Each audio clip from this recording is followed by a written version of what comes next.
La Voz del Derecho presenta Panorama Económico. Los hechos, las cifras, las medidas oficiales, el sistema cambiario, monetario y crediticio. Dirige y conduce Luis Alberto Ávila.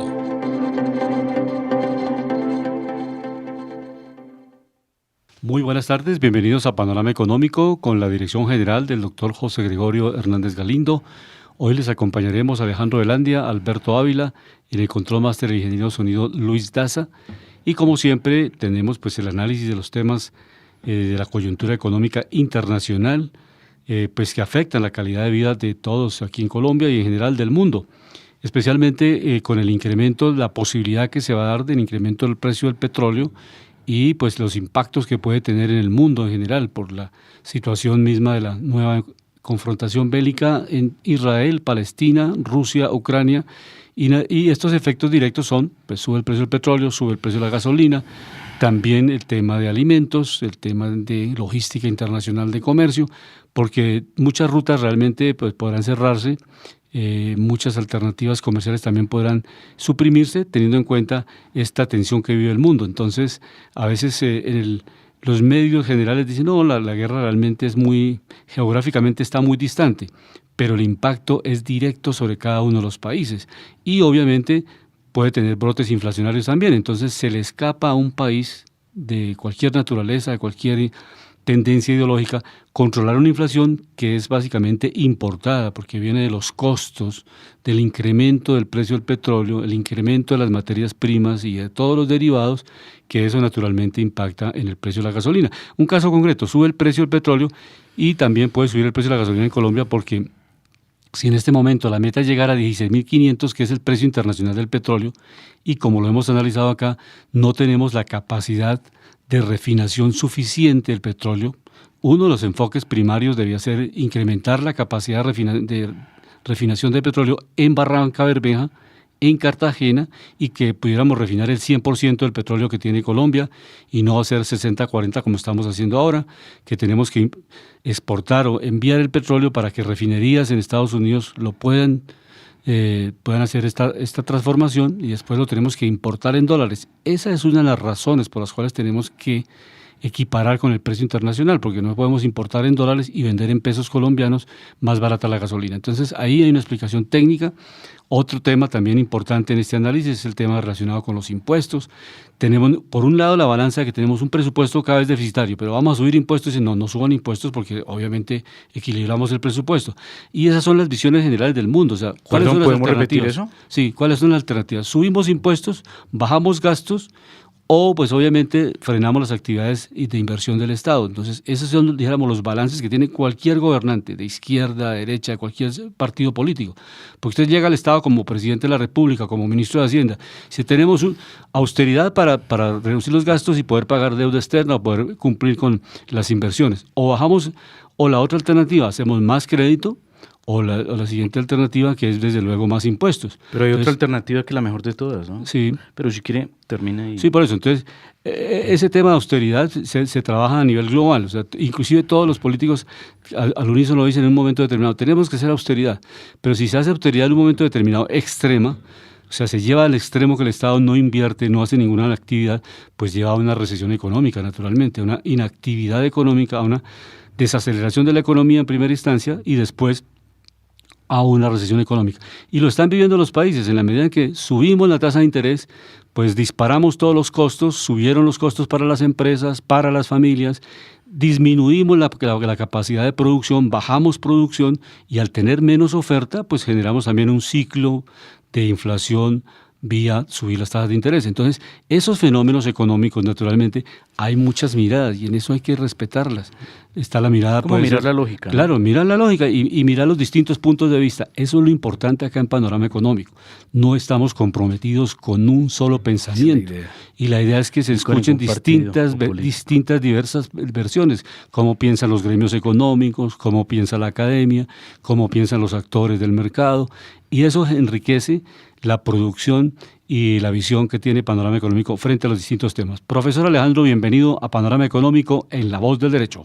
Sí, muy buenas tardes a todos los oyentes de nuestro programa Panorama Económico, mis estimados colegas Luis Alberto Ávila, Jimena Charri ingeniero de sonido Luis Daza y doctor José Gregorio Hernández Galindo. Es interesante este tema, como lo aperturamos, porque, profesor Luis Alberto, hay una cosa ahí que es cierta que se sale de las ideologías, que es el tema de administración pública y administración de recursos. Si un Estado no está siendo muy productivo, profesor Luis Alberto, no es conveniente generar más recaudo, porque es que el recaudo, ¿qué es? Más impuestos sobre la gente es más pobreza, porque la gente tiene menos dinero para poder consumir, porque el Estado, el gobierno, le quita capacidad de poder adquisitivo a través de impuestos al consumo como el IVA o el impuesto de renta, impuesto a sociedades, impuesto por utilidades, por dividendos, por ganancias ocasionales, o sea, 500 modalidades de impuestos que pueden haber, ¿sí? Entonces, lo interesante es acá es hacer un análisis y una visión, porque, profesor Luis Alberto, si un país, una empresa, una nación está pasando momentos que no son los mejores, se pone a incrementar el gasto, pues se va a estallar, ¿sí? A lo que está llamado precisamente un Estado, una nación y una persona es a generar más ingresos. Una vez ya generados más ingresos se pueden incrementar los gastos, pero ¿cómo se va a incrementar un gasto, mi estimado Luis Alberto, ¿sí? Con una producción que viene cayendo y un crecimiento que se viene cayendo? O sea, eso sería la antítesis de un buen economista. ¿Y cuáles ¿sí? son las causas de la caída de la producción? ¿Cuáles son las causas? En este caso, precisamente, nosotros veníamos de una pandemia. Paramos sector productivo de una forma brusca. No fueron las tasas de interés. De una forma brusca. No Empezamos sí. con la pandemia. Sí, pero no fueron las tasas de interés las causantes de la caída de la producción.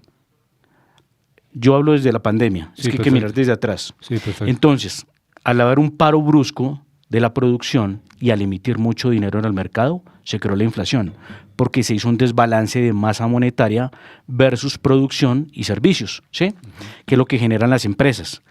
Una fórmula de arreglar esto, porque muchos países lo nombraba Asia, muchos países de Asia no tuvieron esa inflación tan desbordada como muchos países del mundo, como lo sufrió América y Europa. Ellos fueron ordenados y muchos países creo que no pasaron del 3-4% máximo, ¿sí? Entonces, esos son ejemplos, pero lo que quiero oír es que es importante para salir nosotros a un tema de desarrollo, profesor Luis Alberto, nos lo han mostrado los países, hay que bajar los impuestos a todo lo que es la producción o la inversión, lo más que se pueda.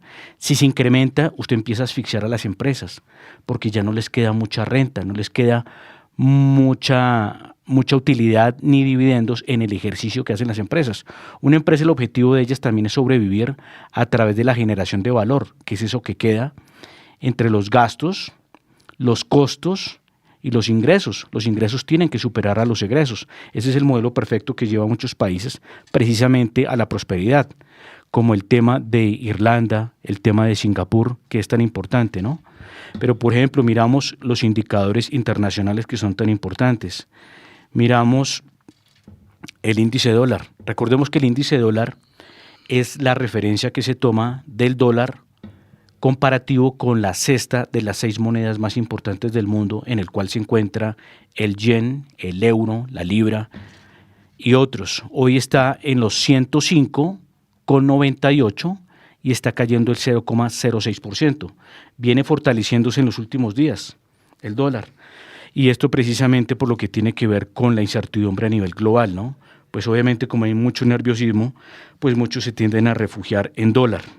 Pero estamos mirando también, recordando en los temas internacionales, indicadores importantes como las tasas de inflación, que ya hablábamos de ellas. Recordábamos que en la tasa de inflación, por ejemplo en Argentina, que es de los países con más inflación del mundo, tiene una inflación del 138%. Brasil sigue subiendo la inflación, pasa del 4.61 al 5.19. Y eso que ellos bajaron la tasa algo, la bajaron ya vamos a recordar, al 12, estaba en 13, por encima del 13 bajaron al 12, más sin embargo la inflación empezó a rebotar al alza.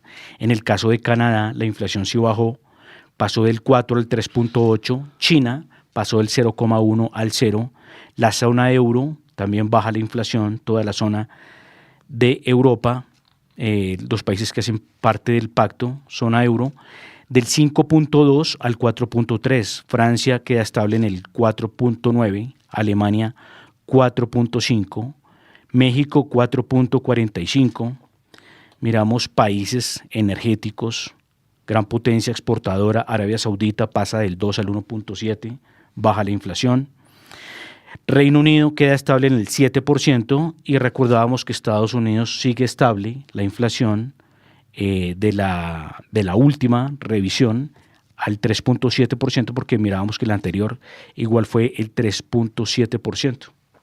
El presidente de la Reserva Federal de Atlanta, Rafael Bostic, dijo este viernes que es posible que en el 2024 empiece a bajar la tasa de interés de la Reserva Federal, que en el 2023 no se tendrán esos ajustes, que por lo menos lo que plantea este presidente de la Reserva Federal, recordamos en Estados Unidos hay 12 reservas federales, allá desde 1913, cuando se crearon los 12 bancos centrales, se establecieron 12 reservas, a diferencia de Colombia, que aquí solamente existe el Banco de la República. Pero obviamente están consolidadas en una sola reserva, que es la principal, que está en Washington, que es la Reserva Federal, y se le conoce como la Fed.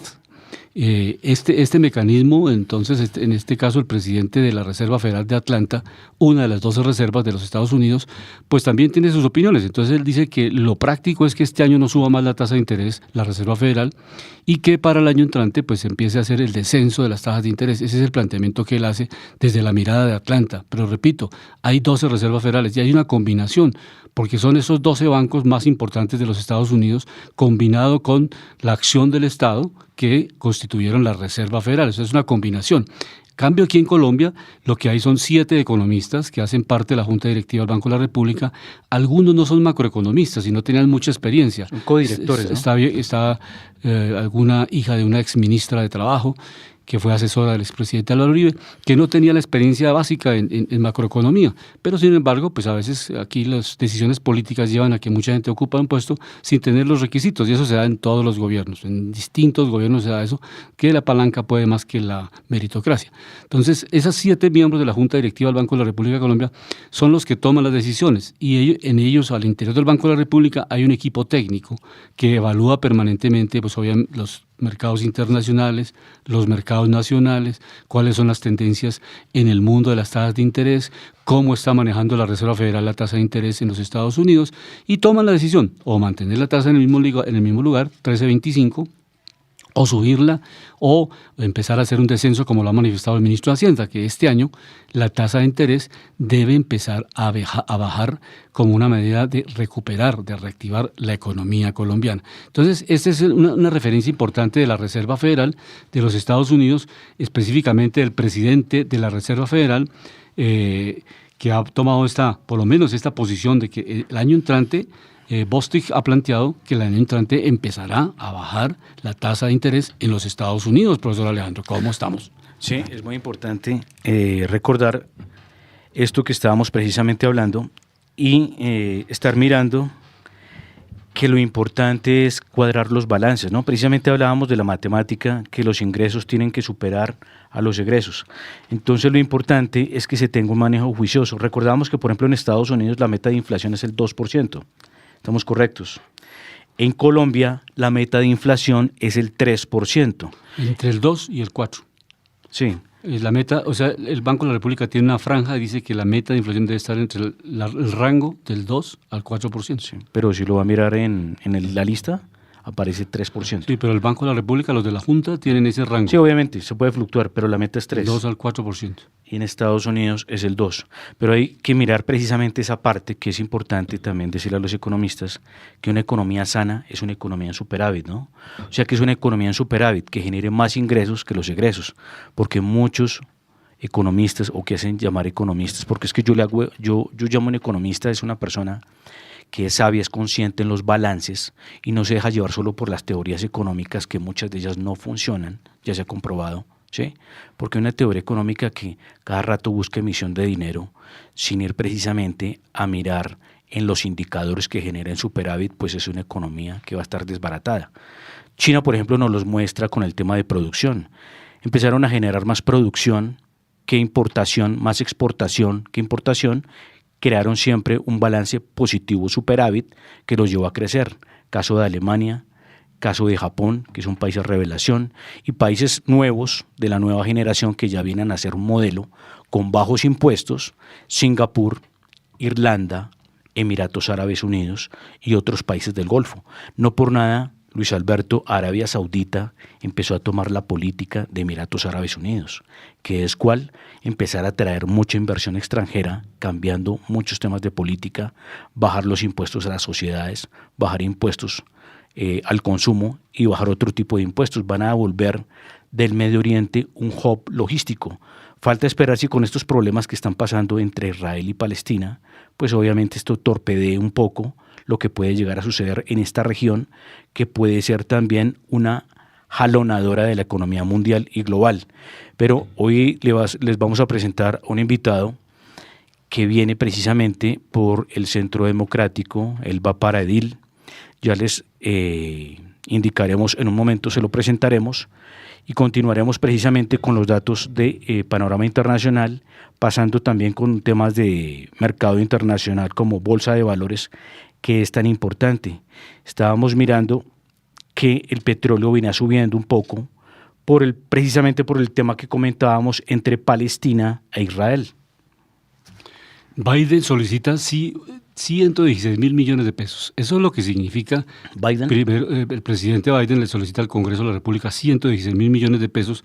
Para 116.000 millones de dólares, perdón, para afrontar este problema que tiene Rusia, Ucrania y Israel frente a Palestina. Entonces, realmente eso es el resumen de que la guerra cuesta. Dejamos de tener la posibilidad de defender la vida. Esos son los guerreristas en el mundo. O sea, plantearle que la guerra es la posibilidad de tener una salida o que es la solución a los problemas del mundo, pues no es cierto. Y aquí en Colombia lo vivimos. Aquí en Colombia se planteó que se iba a exterminar y que el día que se acabara la guerrilla se acababa la pobreza, se acababa todo. Eso no es cierto. Se puede acabar hasta el último guerrillero de Colombia, pero si usted no tiene un sistema económico que le permita a la gente tener posibilidad de trabajar, de estudiar, de producir, usted va a tener un sistema económico desequilibrado. La mitad de la población está en la informalidad, no tiene trabajo, no tiene acceso, están en las ventas ambulantes, en las ventas informales. Eso lo vemos aquí en Bogotá. Y ahora más adelante lo vamos a hablar con estos jóvenes que se lanzan a ediles, que pues obviamente todavía pues no tienen la concepción general del mundo, pero van a empezar por una localidad que es muy pequeña, donde no se pueden tomar decisiones ni de política monetaria, ni política fiscal, ni de movilidad, ni nada, sino las JAL son muy dependientes de la administración distrital y obviamente sus decisiones son muy limitadas, a campañas cívicas, aprobar el presupuesto de la localidad, pero no tienen unos alcances como se debería tener. O sea, que la administración local de Bogotá, cada alcaldía tuviera mucho más poderes, porque Kennedy es mucho más grande que cualquier ciudad intermedia de Colombia.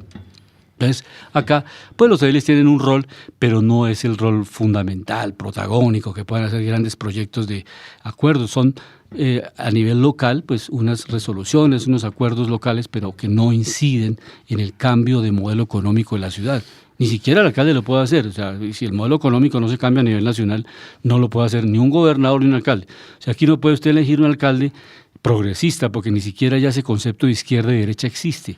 Lo que existe en el mundo en el siglo XXI, dentro de la nueva teoría mundial, son principios que defienden unos y otros, y por eso a veces vemos amalgamados en las regiones del país, Centro Democrático con Partido Verde, con Partido Liberal, y uno dice, ¿a qué hora se unieron tres partidos distintos que no defienden los mismos ideales? Se unieron fue por la convergencia electoral o por la convergencia de la coyuntura. Pero no hay esos principios. Convergencia de intereses partidistas. Exactamente, ¿no? Y de negocios, porque realmente como... Y de negocios, porque es que resulta que hay que decirlo. La escuela neoliberal, ¿sabe, Alejandro, que la escuela neoliberal, uno de los principios es entregarle todo al mercado? ¿Y qué se le entregó al mercado en el mundo y en general y en Colombia? La política, porque es un mercado. O sea, si usted tiene una plata para financiar televisión de su bolsillo o unos amigos que pueden ser narcotraficantes o grupos económicos o EPS o guerrilleros, cualquiera de los actores, eso no es distinto. Muchas regiones de Colombia la gente no vota por conciencia y por convicción, sino con un fusil en el cuello, o bien de la guerrilla o bien de los paramilitares, que los paramilitares los ayudaron a entrenar en Israel, ¿no? Entonces, eso es interesante definirlo. Con demagogia, porque hay candidatos que obviamente tienen una oratoria fenomenal, pues me les quito el sombrero, saben poesía, obviamente se para una plaza pública a decir una cantidad de cosas y juegan con la ignorancia y la inocencia de las personas. Hay dos opciones de hacer política, por emoción o por miedo. Sí, y aquí yo diría que la mejor forma de hacer política, ¿qué es? Contarle a las personas la verdad, ¿no? Y contarle a las personas cosas de lógica simple. Muchas personas tienden a hacer las cosas muy complejas para que los demás no las entiendan. Y como no las entienden, pues juegan con esa ignorancia y juegan precisamente con argumentos que en la práctica pues no llegan a un buen horizonte y un buen norte. Miramos, por ejemplo, materias primas hoy cerrando mercado internacional, algo positivo para Colombia, pero pues hoy cae levemente, pero ya han subido algo. Vemos al petróleo WTI hoy cerrando en los $88 con 17 centavos, cae levemente el 0.23. En el caso del Brent está por encima ya de los $90, está en 92 con 23 dólares, cierra levemente el menos 0.16%, gas natural menos el 1.08%, el oro, que recordemos es un refugio a nivel de capitales, a nivel internacional, un refugio en seguridad en momentos de crisis, hoy sube a los 0.53% positivo y cierra en los $1.990 con 90 centavos por cada onza. Ya nos estamos acercando a los $2.000 en la onza de oro. En el caso de la plata, otro refugio, $23 con 50 centavos y esta cierra con más fuerza al alza en el 2.06%. Y también miramos el cobre, que cierra levemente negativo el 1.34%. Pero miramos las acciones más movidas dentro del New York Stock Exchange, que es la bolsa de valores de los Estados Unidos, que queda en Nueva York. Vemos a Tesla. Bueno, vemos hoy a muchas tecnológicas cayendo en el mercado. Sí. Vemos a Tesla cayendo menos el 3.69%, cierra en $211 con 99 centavos. Apple, que es la reina de la corona de la tecnología en Estados Unidos, recordemos, es la compañía con más bursatilidad del planeta, con más valor a nivel bursátil. Hoy cierra también con una caída de menos el 1.47%, cierra en los $172 con 88 centavos. AMD, $101, cae en menos el 0.58%. Amazon, menos 2.52, cierra en $125 con 17 centavos. Nvidia, $413 con 87 centavos, cierra también negativo 1.70%. Microsoft cae negativo también menos 1.40%, cierra en $326 con 67 centavos. Y Meta, que es Facebook representado a través de Meta en el mercado, cierra en $308 con cayendo el menos el 1.33%. Y pues obviamente a nivel nacional tenemos la aprobación del presupuesto para la vigencia 2024 por 502.6 billones de pesos. Eso ya está aprobado en Cámara, ¿cierto? Sí, ya pasa pues a aprobación del Congreso de la República en general y después viene la sanción presidencial, pero tiene este mes de octubre para aprobarlo ya definitivo.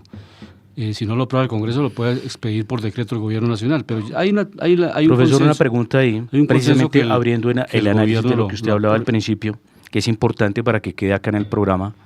Lo que yo decía, no sé usted cómo lo ve, cómo vamos a incrementar el gasto público, que es un recaudo, es un impuesto, ¿sí?, que pasa de los 404 a los 502 billones, más del 25%. Esto es, yo creo que, no sé si había pasado ya en Colombia, pero hace años, ver esto es paradójico cuando venimos de un decrecimiento tan fuerte. Se supone que este año vamos a estar cerrando recogiendo todos los analistas, desde Banco Mundial, Fondo Monetario Internacional, Banco de la República, casas de bolsa, está entre el 1.7% el más optimista, y el más bajo el 1%. Pero cuando le empezamos a poner más impuestos y más recaudo y más dinero al Estado, cuando en el Estado hay gran nivel de corrupción, pues no sé cuál puede ser el desenlace. La preocupación, ¿cuál es? Que los que invierten, los que producen, los que ahorran, los que tratan de generar valor, los impuestos ya son muy altos. Entonces muchos de ellos no sé qué van a hacer. Hay mucha gente con mucho nerviosismo y dicen qué puede suceder y qué puede pasar. Curiosamente, en estas semanas que estamos cerrando declaraciones de renta para personas naturales, muchos estaban comentando, profesor Luis Alberto, el tema del escándalo con los impuestos a las energéticas como las del carbón, que subieron tanto. Dicen que ellos están pagando más del 40%. ¿sí? Las petroleras por encima, no recuerdo bien, no sé si usted se acuerda del dato, por encima de 80, 90 dólares también se incrementa el impuesto, se dispara. Entonces obviamente baja la renta. Obviamente el Estado se vuelve muy rico, pero recordemos que si este fuera un Estado inteligente como lo es un Noruega, pues sería fenomenal, porque serán puras proyecciones de mercado a nivel de generación de valor y más volumen en dinero, o sea, más utilidades y más dividendos, ¿no?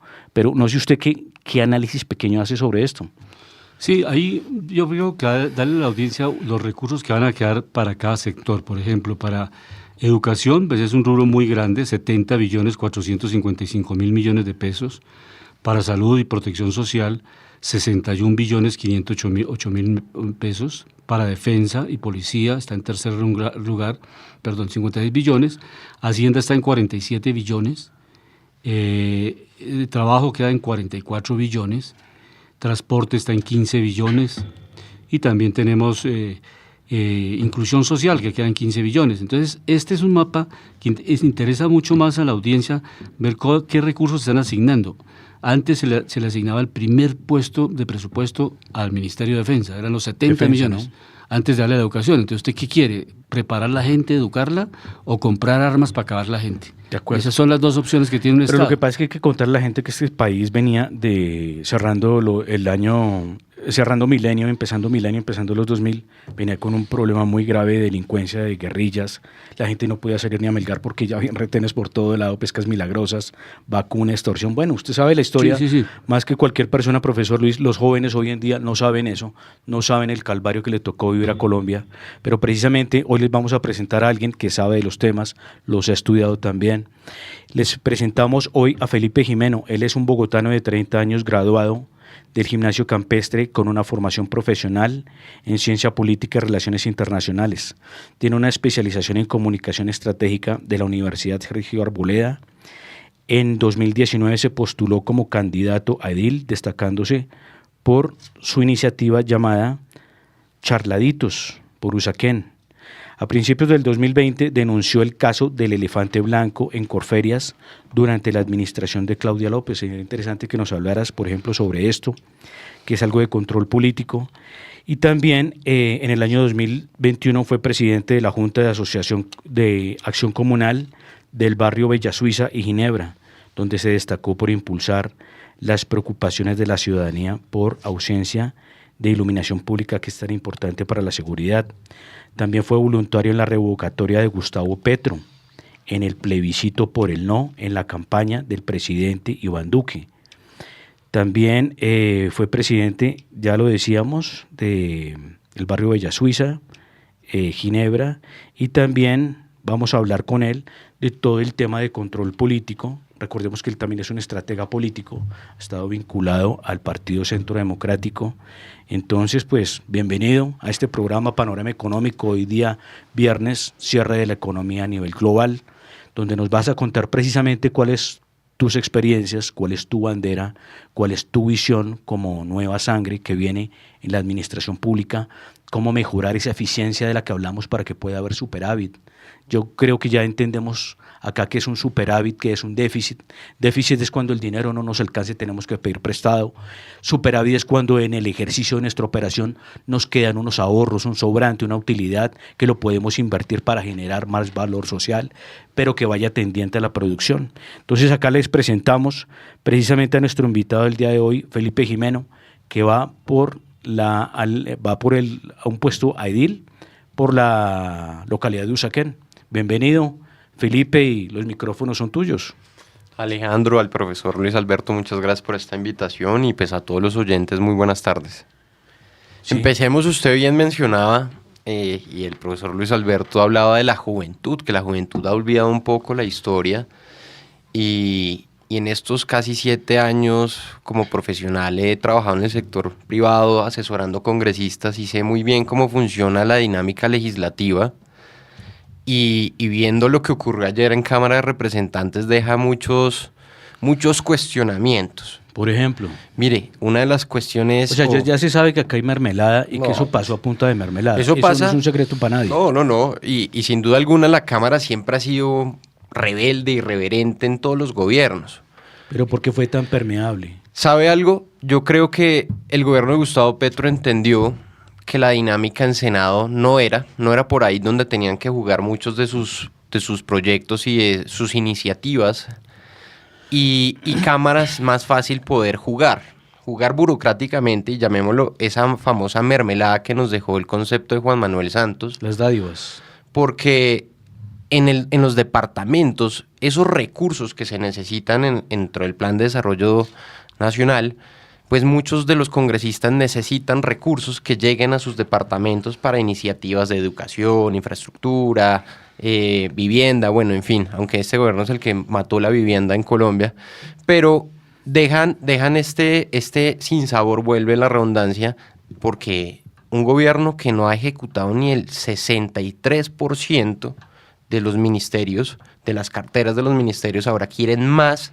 recursos. ¿Para qué? Para jugar ellos, llamémoslo así, dentro de la corrupción, dentro de los favores, dentro de las deudas que tienen. Es que lo peligroso que es, y lo que yo voy a citar acá, que es que se incrementa el gasto público para que el presidente tenga mucho dinero para asegurarse elecciones que se vienen, ¿sí? Por un lado, para asegurarse de pronto, no lo sé, una nueva presidencia, sea de él o sea de un pupilo de él, ¿sí? Total. Para asegurarse una cantidad de cosas, porque dando plata, así como decían, pan y circo, emboba a la gente. Pero la gente tiene que entender algo, Felipe, es que los dineros a alguien le toca pagarlos, y es al sistema de consumo y de producción, porque el dinero sale de algún lado. Mire, Alejandro, que usted dice algo muy cierto. El tema del recaudo fiscal en el país va de varias maneras, hay varios impuestos, varias maneras de recaudo, tan municipal, departamental y pues nacional. Pero hoy el gobierno de Gustavo Petro ya está replanteando hacer una nueva reforma tributaria. ¿Por qué? Porque necesita más recaudo, pues exprimir más el bolsillo de los colombianos. 100 billones de pesos adicionales. Eso es una locura, mire. 25%, la proyección de recaudo nacional. Nunca se había hecho eso. No, nunca. Es que se está rompiendo la regla fiscal. Lo decía el senador Miguel Uribe ayer. Esto es la primera vez en la historia de este país que se va a romper la regla fiscal por un capricho de un presidente, donde hoy no se sabe... Un paréntesis. ¿En la pandemia se rompió la regla fiscal, sí o no? Yo diría que no. Sí se rompió porque sí el gobierno... por emergencia, ¿no? Por la emergencia, claro, pero no es la primera vez que se rompe la regla fiscal.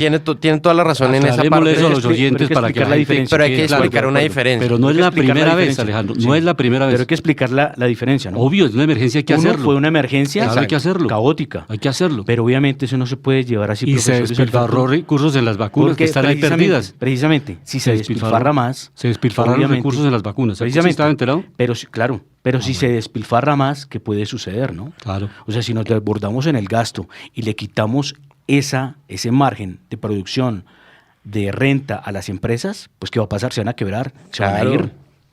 Bien lo decía el profesor, y es cierto, no es la primera vez, hay una causal, pues, de por qué ocurre. No es históricamente, pero no es en la este primera gobierno... Vez. Que es un emergente, ¿no? Claro. Sí. Esta es la segunda vez. Esta es la segunda vez, pero acá la jugada del gobierno de Gustavo Petro es hacerlo de manera impositiva, porque quiere, de capricho personal, porque además que, mire, hay algo muy particular, profesor y Alejandro. El gobierno de Gustavo Petro hoy por hoy no ha explicado puntualmente en qué va a destinar estos recursos. Claro, está el monto que va para cada cartera ministerial, pero ¿cuál es la razón de fondo? No la sabemos hoy, y lo debatía la oposición. Y hablemos de la oposición, los partidos que no están a favor del gobierno de Gustavo Petro, porque en democracia es válido. Claro, legítimo. Pero lo que decían es, explíquenos puntualmente qué van a hacer con cada céntimo de los colombianos. Y particularmente qué va a hacer Comodín. Porque pero su opinión es buena, necesaria, pero necesitamos los programas de Usaquén. Aquí está Nicolás Gutiérrez, que es amigo mío, el alcalde de Usaquén, nos está escuchando en este momento. Qué bueno. ¿Qué le propone a Usaquén? Porque si va a aspirar a edil y está pensando en reformas parlamentarias. Es que él es asesor para... No, yo sé, ya ha estado trabajando en el Estado, porque dijo que ha estado trabajando en el sector privado. Eso no es cierto, es el sector público, porque si ha trabajado con senadores, es sector público. Claro. No, y privado, también ha asesorado empresas en el sector privado. Eso es distinto. Y a los oyentes cierro con esto y focalizamos el tema Usaquén. Qué bueno que nos está escuchando el alcalde local que deje de pagar coimas. No es Nicolás Gutiérrez, que es Nicolás. Él es edil. Edil, por eso. Que renunció además. El tema es muy puntual, y es que la regla fiscal hoy por hoy está en peligro. 2, a esa persona natural que somos muchos de los colombianos, el recaudo de proyección pasó a 5.7 billones de pesos, de 1.3 a 5.7, eso es demasiado elevado.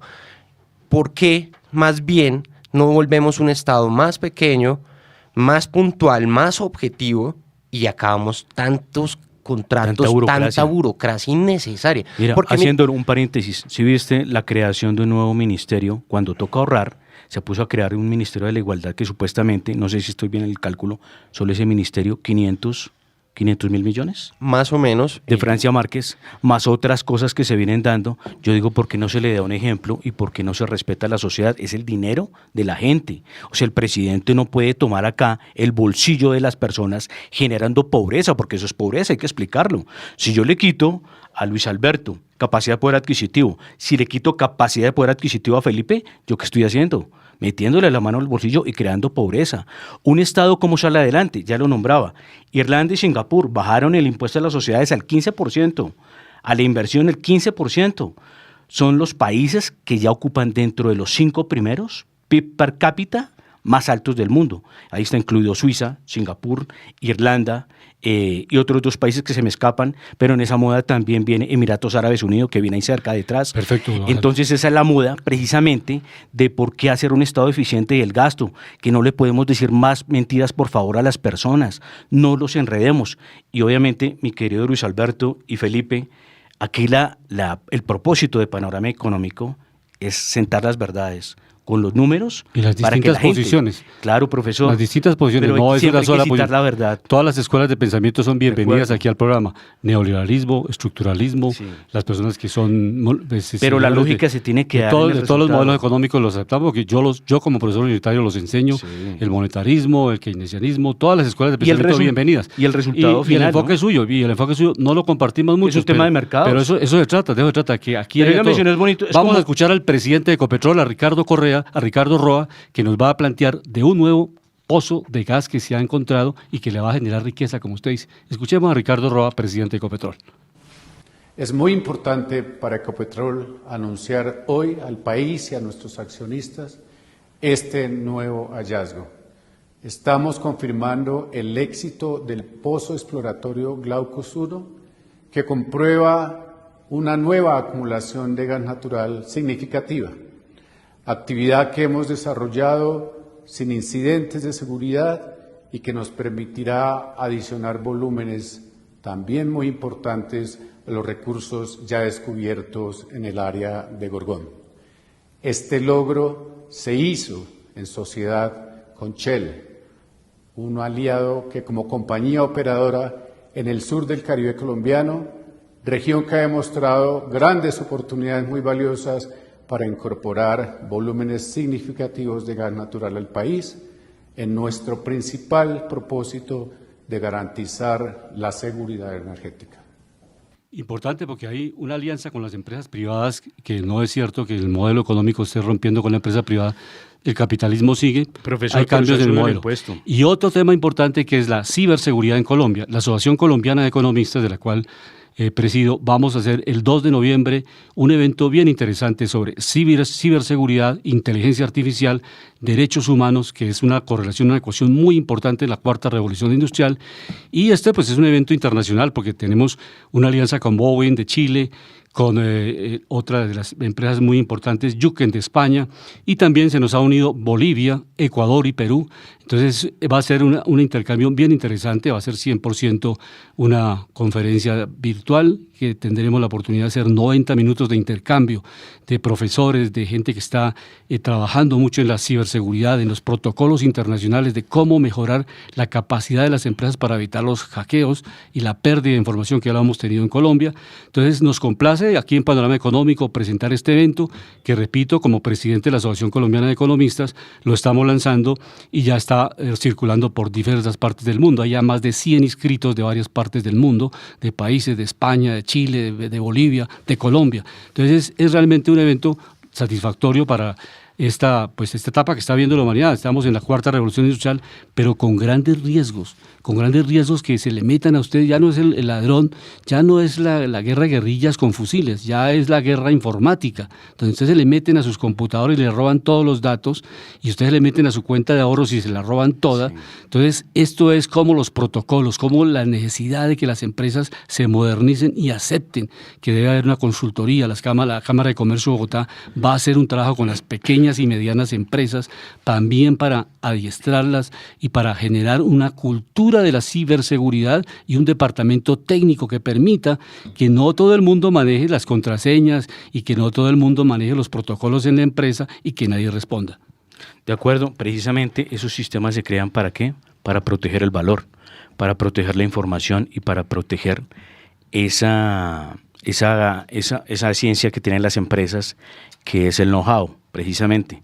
Pero precisamente ahí sí, como esas empresas protegen el funcionamiento de las compañías para que sean más eficientes, hay que proteger el sistema económico de un país, profesor Luis Alberto, porque si usted le mete tantos impuestos a un país, lo estrangula, ¿sí? Y nadie va a trabajar como dicen popularmente, como un negro para papá Estado cuando es corrupto, ¿sí? Y cuando no tiene conciencia del gasto. Pero precisamente seguimos mirando los temas ya de Bogotá. Vamos a mirar movilidad en Bogotá, vamos a mirar temas tan importantes también como la seguridad ciudadana y el tema también de desarrollo económico de Bogotá. Por ejemplo, miramos que Bogotá es el motor de la nación, tiene empresas públicas muy importantes como ETB, Grupo de Energía de Bogotá, Acueducto. Quiero que tú nos digas cuál es la visión, cómo cuidar esto, porque obviamente tú vas en un enfoque político, no sé si cuáles son tus anhelos de más adelante, ser alcalde, ser congresista, ser senador. Entonces, qué tan interesante es ver ese modelo, que lo vas viendo y que también es una invitación para la juventud, que obviamente empezamos desde lo pequeño, pero vamos proyectado a lo grande, que es lo importante. Entonces, ¿cómo piensas que en Bogotá, por ejemplo, soluciones para movilidad, soluciones para el tema de, como hablábamos, seguridad, y cómo mejorar el desarrollo económico y cómo hacer de Bogotá una ciudad más atractiva para negocios? Pero otra cosa que también te iba a decir, que la vamos a tocar, ¿cuál era el tema de control político sobre la alcaldesa actual de momento, que está rigiendo gobierno distrital? Pues Alejandro, voy a empezar con el tema del control político. Yo creo que todo ciudadano, todo bogotano, todo colombiano tiene en su función, hay unas leyes y hay unos deberes como ciudadanos. Y esos deberes también hacen parte de que nosotros como contribuyentes, como personas que de bien, que trabajan, aportan, construyen empresa, en fin, tenemos una responsabilidad muy grande que no es solo elegir políticos. Claro, tenemos una representatividad que elegimos a través del voto popular, pero también tenemos el deber de hacer seguimiento. ¿Qué ocurre? ¿Quién está licitando? ¿Quién contrató? ¿Qué pasó con esta obra? ¿Qué ha pasado con la iluminación pública? Si la ley dice que ya en el 2017, en teoría, debería estar actualizado Bogotá con luminarias LED, porque todavía vemos luces halógenas. Bueno, hay muchas cosas que empieza uno a cuestionarse como ciudadano, y el control político lo entendí desde muy pequeño. Yo cuestionaba mucho porque estudié en la 165 en el Campestre, y uno veía cosas muy, muy peculiares en lo que es San Cristóbal Norte, Verbenal, bueno, y en fin, estas partes del norte de Bogotá, del abandono, de la falta de iluminación pública, presencia de instituciones educativas, bueno, salud, está el Hospital Simón Bolívar arriba, bueno, pero eso me llevó a siempre estar cuestionando, porque la objetividad de una persona, un colombiano, no es izquierda o derecha, la objetividad es qué está pasando. Porque hay políticos buenos y malos, como en todos los colores y en todos los sabores, pero ¿qué es lo que pasa con muchas veces con las obras? Y ahí empecé en un trabajo en la Universidad Sergio Arboleda a hacer la investigación y seguimiento a esos recursos, a ese erario público tan importante que tenemos los bogotanos, y en pleno COVID. Y ahí empecé a darme cuenta de cositas muy inconsistencias, pues, entre ellas ese hospital transitorio que fue Corferias. Yo me senté con un profesor que me daba Políticas Públicas 2 y le dije, profesor, venga, ¿usted cree que estos contratos que están montados son reales? ¿Esto tiene sentido? Y me decía, venga, no, esto acá hay algo raro. Y empezamos a hacerle seguimiento hasta que encontramos que los medios decían que eran 30.000 millones de pesos, pero la realidad fueron 67.000 millones de pesos. ¿Sabe cuánta gente entró a este hospital transitorio en pleno COVID? ¿Por COVID? Ninguno. Utilizaron este hospital transitorio para mover a unas comunidades etnias que estaban en Bogotá y ese fue el... ¿Y la Cámara de Comercio cuánto cobró ahí? Exactamente, no estoy en este momento de acuerdo, no recuerdo muy bien la cifra, pero detrás de esto estuvo Cámara de Comercio de Bogotá, pero no solo Cámara de Comercio, estuvieron varias entidades. Era sede de la Cámara de Comercio. Sí, señor. Y lo más peculiar, que al son de hoy no se devolvió un solo centavo. Es más, se perdieron 3.000 millones de paquete. Y al son de hoy, o sea, esa plata la tomó el sector privado, porque es Cámara de Comercio la que cobró. ¿Sí de dónde se va la plata, Alejandro? Pero no podemos decir que, digámoslo, en este caso, pues el sector privado. Sí, claro, pero lo que uno le preguntaría a cualquier colombiano y a cualquier bogotano es ¿por qué no funcionan las entidades disciplinarias que hacen seguimiento e investigación de fondo a lo que pasa? ¿Quién estaba en la presidencia de la Cámara de Comercio? Nicolás Uribe.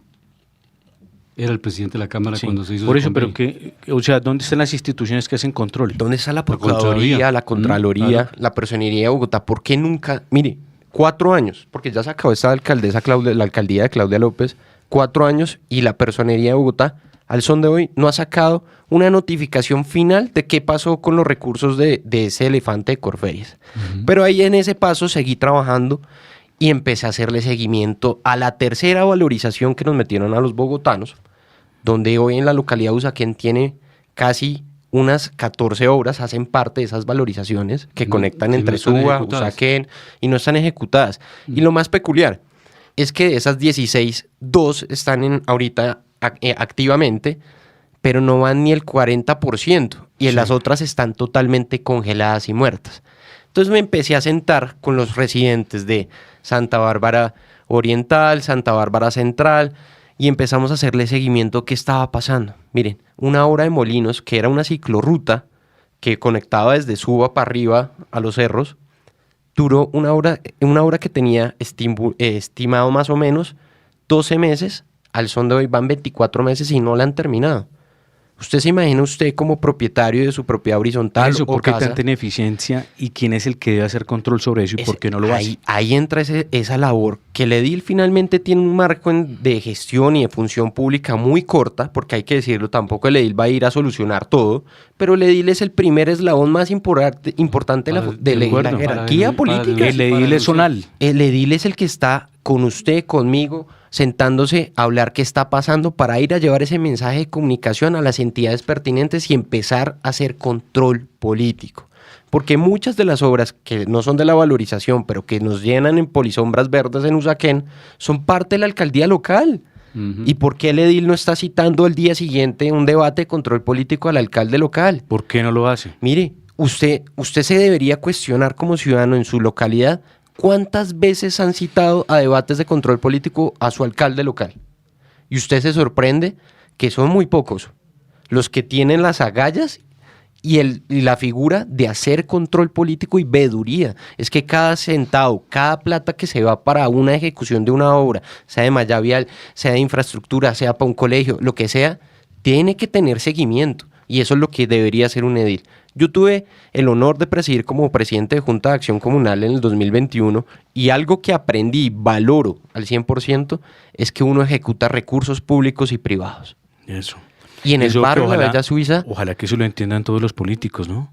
Porque es que se están gastando el dinero de la gente. Es que ¿sabe qué pasa? Viven de la política. Viven de la política. Y esto también es culpa del ciudadano, porque nosotros no salimos a votar. Pero ¿sabes por qué es? Porque no los educan. Exacto. Y hay una cosa que hablando de educación nacional, que hablábamos de presupuestos nacional y distrital también, muchos están quejando, muchos partidos, de que a los jóvenes en los colegios públicos los están adoctrinando con un modelo precisamente que no sirve, que es que los demás aportan, que todo gratis, ¿sí?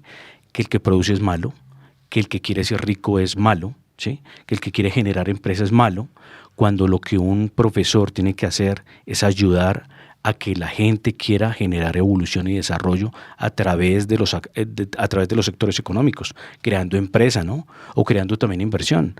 Entonces, chévere que hablemos estas cosas y le digamos a la gente la verdad, y que es bonito incentivar al joven a que produzca, a que sea emprendedor, pero no lo que tú dices, que coja al Estado como si fuera el papá, pero cuando él entiende que el Estado es el dinero que ponemos todos, ya la cosa cambia, ¿no? ¿Sabe cuándo le cambia el chip a muchos jóvenes? Cuando sus papás les dan suelta rienda total. Un pelado profesional que se gradúa y sigue viviendo a los 32 años con los papás, perdóneme, pero es una falta de respeto. Porque en la vida hay unos procesos y hay unas etapas. Y usted no puede seguir en la vida esperando que sus papás le paguen todo, le mantengan con todo, le den todo, porque es que la etapa de la vida es que usted se vuelve profesional, crea empresa o sale a trabajar, se vuelve un empleado o se vuelve un empleador para generar... Y sirva a la sociedad, ¿no? Y sirva a la sociedad, No sirva que se a su vuelva un país. mantenido de la sociedad. Exactamente, que ese es un mal que nos han querido vender por medio de las narrativas. Esas narrativas han hecho mucho daño en las sociedades y hoy en Colombia lo estamos viendo. Los ninis ni estudian ni trabajan y están generando problemas al eslabón de sostenimiento de pensión, al sistema de salud, porque ya no aportan. Es que dígame, hoy en día los jóvenes no quieren hacer nada, no tienen incentivos. ¿Por qué? Porque los incentivos que hoy le venden a un joven es no haga nada que nosotros le damos un subsidio. Sí, como este gobierno que le estaba diciendo que le iba a dar a los delincuentes 1.000.000 de pesos que para que no robaran. O sea, ¿cuál es el dictado que se le está dando a la sociedad? Qué peligro de lo que se puede volver Colombia. O sea, miremos Venezuela. ¿Cuántos venezolanos se vinieron aquí a Colombia precisamente a trabajar en oficios varios? Y eso que Colombia no es un país que pague muy bien los oficios varios, más sin embargo tenemos ese problema acá, que yo no sé cómo Colombia ha resistido eso, porque Colombia, recordemos, no es un país rico. Pero entonces, ¿cómo cambiar eso y cómo cambiar ese modelo en el tema de educación? La educación, yo he tenido la oportunidad de dictar unas que otras cátedras cuando me invitan sobre tema de comunicación política, pero siempre le he dicho a los jóvenes, es algo muy, muy valioso. La única manera de cambiar ese pensamiento de lo que me vende un profesor es contrarrestando, investigando y estudiando la historia. Y sacando resultados, ¿no? Sacando resultados, claro.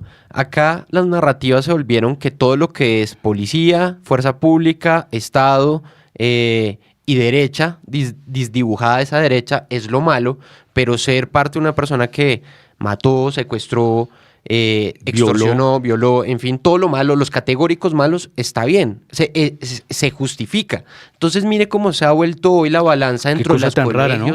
O sea, ¿por qué se voltearon los valores, no? Porque, mire, y esto sí es un factor raro, pero raro que yo me quedo atónito, Felipe y profesor Luis Alberto, que hoy en día lo malo se volvió bueno y lo bueno se volvió malo. Sí. Exacto. O sea, vaya un tipo, mire a una mujer que tenga la falda corta y se quede mirándola, al tipo lo pueden meter a la cárcel. Pero no es malo a un niño enseñarle en los colegios que puede ser transexual, bisexual, que trate de mirar a ver qué es lo que le gusta, en cambio de decirle al niño que él tiene una naturaleza y que la descubra. Además, ¿por qué quieren meterse con un niño que está en plena formación de crecimiento racional? ¿Por qué tienen que desde la formación más importante de un niño de venir a decirle si es ella, ello, todo, como se han inventado estos lenguajes inclusivos, que además eso no es inclusivo es realmente educar en los colegios desde la base primaria, lenguaje de señas, idiomas, eso es inclusión, pero estos categóricos, esta base del progresismo, de esta Agenda 2030, que en cierta medida sí es cierta, lo que han hecho es romper un patrón que venía ahora a ver a las mayorías como los malos y las minorías ahora exigirle a las mayorías lo que tiene que ser, y pues no, discúlpeme, hay unas libertades y hay unos límites donde esas libertades tienen que quedarse en una línea y no se pueden romper, pero lo que no puede ser, y lo sostendré siempre, es que con un niño no se puede meter. De acuerdo. No pueden dañar la a un sociedad. niño. No se puede vender un niño, y también tiene que haber justicia para los miles de niños que en este país han pasado por encima de ellos y nadie ha valorado eso. Y Alejandro, otra cosa que no debemos nunca olvidar y ojalá no se repita. Ayer yo tuve una reunión en la Justicia Especial para la Paz. Estuvimos revisando los 11 macrocasos y algo que nunca deben olvidar ustedes como Centro Democrático, 6.402 personas que mataron como falsos positivos y están ahí en expedientes certificados. No es un invento de la sociedad. De acuerdo. Y están de las acuerdo. víctimas Es que- reclamando. Pero Y eso fue responsabilidad de un gobierno, con un Claro, decreto, pero- con un diseño de política pública. Pero, profesor, Hay también- que responder a eso. Los Exacto, culpables, mire. los culpables Claro. deben de responder, La obviamente. justicia- A la gente que le dijeron que le pagaban incentivos económicos por cada persona que llevara muerta, que no necesitaban llevar más presos, sino necesitaban llevar muertos. Y le ponían el fusil, pero yo le creo que colocaban obviamente- pólvora en la mano, pero es que lo dicen las víctimas. No, de acuerdo. He Pero estado en las precisamente audiencias, hubo he estado en las personas- audiencias No, sí, de donde la acuerdo. gente llorando cuenta como un hijo, por ejemplo, de Felipe, le puede pasar eso en el futuro, que lo cojan, le ofrecen un trabajo falso y lo maten. ¿Eso le parece Mire, una sociedad mire, justa? profesor, No. eso, mire, la justicia no es de izquierdas y derechas. Exactamente. Hay que partir de un patrón Así es. totalmente, porque justicia es justicia. Lo que no se puede volver una narrativa, una retórica en este país es que la impunidad esté por encima de la justicia. Mire, Ninguna persona tiene todas derecho las personas, todos los policías o militares que hicieron daño tienen que pagar. que responder, como también tienen que responder por los más de 300.000 asesinatos por parte de las FARC, del Claro, ELN, claro, paramilitares. Del Porque es que, M-19, ¿sabe ¿no? cuál ha sido la Porque historia? recordemos que el presidente que tenemos hoy en día De todos salió de los un grupo actores, de todos los guerrillero. Grupo guerrillero. Y esos grupos guerrilleros, y que firmaron la recordémoslo paz, otra vez. y firmaron un plan de Claro, paz. pero hay que Pero- generar también una igualdad, Sí, no, no, no, profesor. Es un acuerdo de Estado. Ya cuando un Total, Estado sí, firma, de acuerdo. no es un problema del Partido Liberal. Pero ya viene un conservador. tema de ética, ¿no? Sí, porque ahí en O esa sea, no porque coalición- haga un acuerdo, o sea, por ejemplo, ustedes dos. En esa Yo coalición no, estaba el yo no Partido le puedo dar Conservador. beneficios al uno sin también mirar al otro con los mismos beneficios de ley, ¿no? Claro. Y no puedo precisamente pero ya eso, incentivar. Alejandro, es que sobre esos acuerdos no podemos hacer nada aquí en el Pero sí control se puede master de la hacer. Panorama. No, ya aquí los no, firmó pero el sí- Estado pero sí colombiano. hay que decirlo. Y Navarro porque la Bol gente fue gobernador de porque esa de narrativa Nariño, precisamente Nariño y alcalde, y acuerdo. pasó por eso porque habían firmado un acuerdo de paz. ¿Qué podemos hacer? Ustedes Eso como está muy nueva bien, generación pero la ley pueden también hacer. tiene que mire, ser justa, Mire, ¿no? mire, algo que dice profesor y en algo sí no estoy de acuerdo es, hay unos parámetros y hay unos temas constitucionales, hay unos derechos y unos deberes.